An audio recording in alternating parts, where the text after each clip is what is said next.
Australians मैदान में इस तरह उतरे जैसे कोई मैदान जंग में उतरता है। India crumbled under the pressure. हर प्रोग्राम में, हर जगह पर, पूरी पब्लिक, एवरीबडी वाज टॉकिंग इस तरीके से कि जैसे हम वर्ल्ड कप जीत चुके हैं। पता नहीं कौन कौन लोग आपने वहां पर बिठाए हुए थे और 1,30,000 लोग स्टेडियम के अंदर थे। जो स्पोर्ट्स एनालिस्ट टीवी पे या सोशल मीडिया पे बात कर रहे थे, मैं अब आपको करके दिखा देता हूं। तुम्हें क्या पता, और तुम लोगों को क्या पता। ये देखो, इस तरह हराते हैं, ये होती है टीम।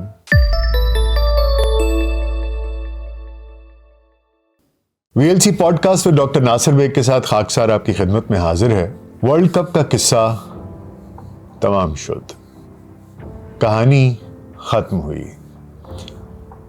इंडिया ऑस्ट्रेलिया के हाथों शिकस्त खा गया। ऑस्ट्रेलियन कैप्टन पैट कमिंस ने कहा कि there is nothing more satisfying than hearing a big crowd go silent and there was a hush in the stadium. बहुत से दिल टूटे, बहुत से अरमान टूटे और इंडिया ऑस्ट्रेलिया से मैच हार गया। आइए सबसे पहले मैच के ऊपर एक नजर डाल लेते हैं। टॉस ऑस्ट्रेलिया ने जीता और पहले बॉलिंग करने का फैसला किया, लेकिन जिस तरीके से रोहित शर्मा खेल रहा था और जिस तरीके से बॉल मिडल कर रहा था और he was taking the attack to the opponent, उसने छक्के भी लगाए, चौके भी लगाए और वो अपनी 50 के करीब था कि पैट कमिंस ने एक बड़ी स्मार्ट मूव खेली। वो मैक्सवेल को बॉलिंग के लिए ले आया। विराट कोहली ने भी 3 चौके ऑन द ट्रॉट लगाए और उनमें से 2 बहुत क्लासिकल ड्राइव्स थे जो कि उन्होंने ऑफ से बॉल को हल्का सा क्रेस करके खेला। It was looking so beautiful and it was looking like India is on track. Josh Hazlewood को कुटाई लग रही थी तो पैट कमिंस ने एक बहुत ही स्मार्ट मूव की और वो मैक्सवेल को बॉलिंग के लिए ले आया। मैक्सवेल को शर्मा ने एक छक्का भी लगाया, एक चौका भी लगाया, लेकिन ही बिकेम ओवर एग्रेसिव। उन्होंने एक और लॉफ्टेड शॉट खेली और ट्रेविस हेड ने एक बहुत ही खूबसूरत डाइविंग कैच पकड़ा। इसके बाद केएल राहुल खेलने के लिए आए और केएल राहुल और विराट कोहली दोनों एक शेल में चले गए। उनको ये खौफ पड़ गया कि अगर मजीद विकेट गिरी तो इंडिया कंप्लीटली कोलैप्स कर सकता है। उन्होंने बॉल्स को रोकना शुरू कर दिया, सिंगल्स डबल्स लेने शुरू कर दिए और कहीं उस पॉइंट के ऊपर इंडिया बॉक डाउन हो गया। और इन द एंड जब उन्होंने एक्सेलरेट करने की कोशिश की तो कोहली भी आउट हो गए, केएल राहुल भी आउट हो गए, ईशांत किशन बीच में आए और एक छोटी सी बारी खेल के वो भी आउट हो गए। आखिर में सूर्य कुमार यादव आए और उन्होंने number 1 T20 batsman, sky, the Superman, the God, the Batman, the king of the universe, और जिस तरह की शॉटें वो लगा रहे थे और जिस तरह वो बेचारे पुल करने की कोशिश कर रहे थे और कीपर के हेड के ऊपर से लॉफ्ट करने की कोशिश कर रहे थे, तरस आ रहा था देख के। उनसे खेला नहीं गया। जैम्पा को बहुत सक्सेसफुल नहीं था लेकिन उसने रन्स नहीं दिए। ट्रेविस हेड अच्छी बॉलिंग की, 2 ओवर किए, 2 रन दिए। It was amazing. लेकिन जो सबसे इंपॉर्टेंट बात है वो ये है कि ऑस्ट्रेलियंस मैदान में इस तरह उतरे जैसे कोई मैदान जंग में उतरता है। It actually look like a battle field. जिस तरह वो अपने आप को फेंक रहे थे, जिस तरह वो फील्डिंग कर रहे थे, जिस तरह वो जान मार रहे थे। और कमिंस ने इतनी स्मार्ट बॉलिंग चेंजेस की। उसने अपना 5वां बॉलर कभी 1 ओवर वो ट्रेविस हेड से कराते थे, फिर 1 ओवर वो मार्श से करवाते थे, फिर 1 ओवर वो मैक्सवेल से करवाते थे। उन्होंने इंडियन बैट्समैन को किसी भी तरह से सेटल नहीं होने दिया कि वो किसी एक 5th बॉलर के ऊपर कंफर्टेबल होकर खेलना शुरू कर दें। जॉश हेजलवुड जिसको शुरू में मार पड़ी थी, ही मेड श्योर कि वो उनको बिल्कुल एंड में लेके आए जिस वक्त इंडिया के ऊपर प्रेशर मजीद पड़ गया हो। स्टार्क ने बहुत अच्छी बॉलिंग की, वक्फे वक्फे से विकेटें निकाली। पैट कमिंस ने बहुत अच्छी बॉलिंग की, इकोनॉमी बहुत अच्छी थी। To cut the long story short, India सिर्फ 50 ओवरों में 240 रन बना सका। अगर आप इंडिया की बैटिंग का एनालिसिस करें तो आपको ये दिखाई देगा कि India crumbled under the pressure. ये वो प्रेशर है जो पूरी इंडियन कौम ने उस टीम के ऊपर बिल्ड कर दिया था। हर प्रोग्राम में, हर जगह पर, पूरी पब्लिक, एवरीबडी वाज टॉकिंग इस तरीके से कि जैसे हम वर्ल्ड कप जीत चुके हैं। नरेंद्र मोदी वहां पर मौजूद थे, बड़े बड़े बिजनेसमैन, गालिबन अंबानी भी थे और शाहरुख खान भी था और दीपिका पादुकोण और पता नहीं कौन कौन लोग आपने वहां पर बिठाए हुए थे, और 1,30,000 लोग स्टेडियम के अंदर थे और कोई 1.25 अरब की आबादी जो सी है वो बाहर बैठी, ये सोच चुकी थी कि वर्ल्ड कप हम जीत चुके हैं। लोगों ने पटाखे खरीदे हुए थे, जश्न मना रहे थे।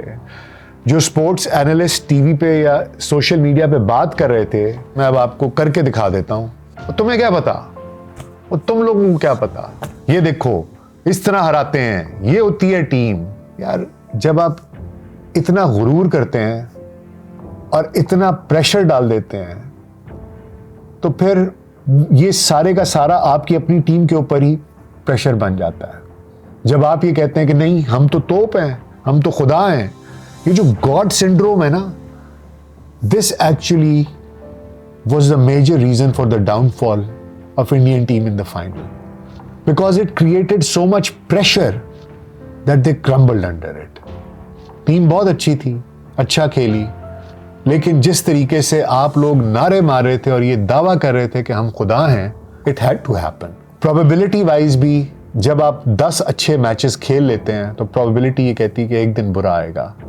और मैं देख रहा था कि वही एंकर्स, वही स्पोर्ट्स एनालिस्ट इसी टीम को गालियां दे रहे थे, वही केएल राहुल को भी गालियां दे रहे थे, वही सूर्य कुमार यादव को भी गालियां दे रहे थे, वही रोहित शर्मा के अंदर भी 100 कीड़े निकाल रहे थे, वही शामी में भी कीड़े निकाल रहे थे। It was very disheartening. मेरा अपना ये ख्याल है कि इंडिया की बैटिंग इन तमाम चीज़ों की वजह से कोलैप्स की, कि आप लोगों ने उन पे प्रेशर इतना बना दिया हुआ था कि उनको ये खौफ था, केएल राहुल को भी और कोहली को भी, कि अगर हम आउट हो गए और खुदा ना खास्ता कहीं हम बहुत ही लो स्कोर पर आउट हो गए तो फिर क्या बनेगा, इधर तो तमाशा बन जाएगा।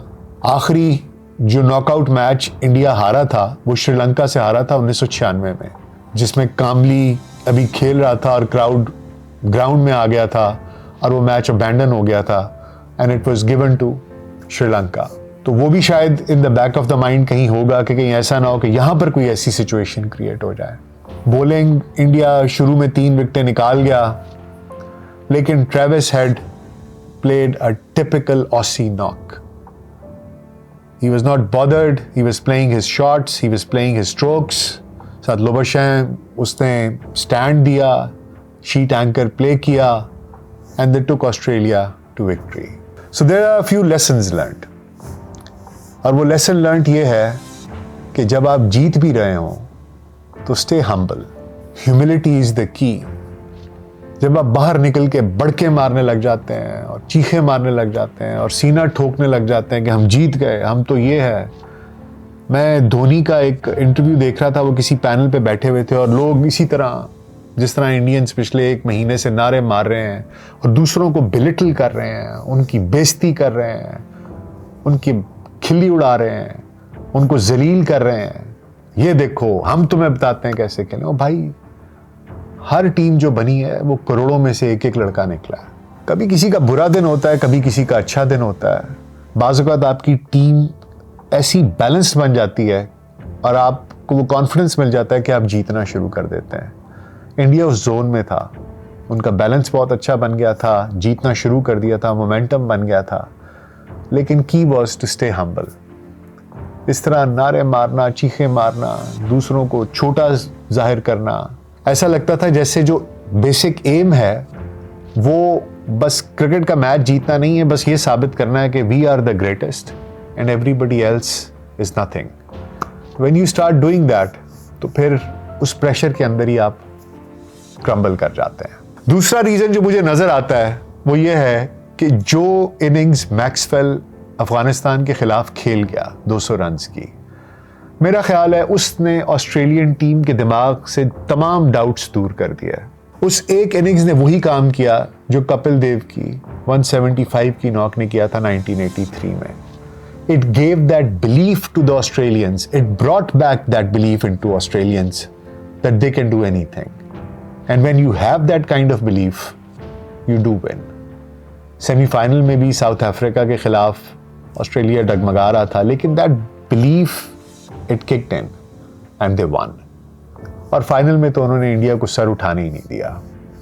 उन्होंने पहली इनिंग्स में ही इंडिया का सर कुचल दिया था और ये मैच जीत लिया था और ये टूर्नामेंट भी जीत लिया था। वेल प्लेड ऑस्ट्रेलियंस, आपने बहुत अच्छा खेला, आपको बहुत बहुत मुबारक हो पैट कमिंस को, पूरी ऑस्ट्रेलियन टीम को, ऑस्ट्रेलियन नेशन को। And India, you also played well. अपने खिलाड़ियों की बेइज्जती मत कीजिएगा।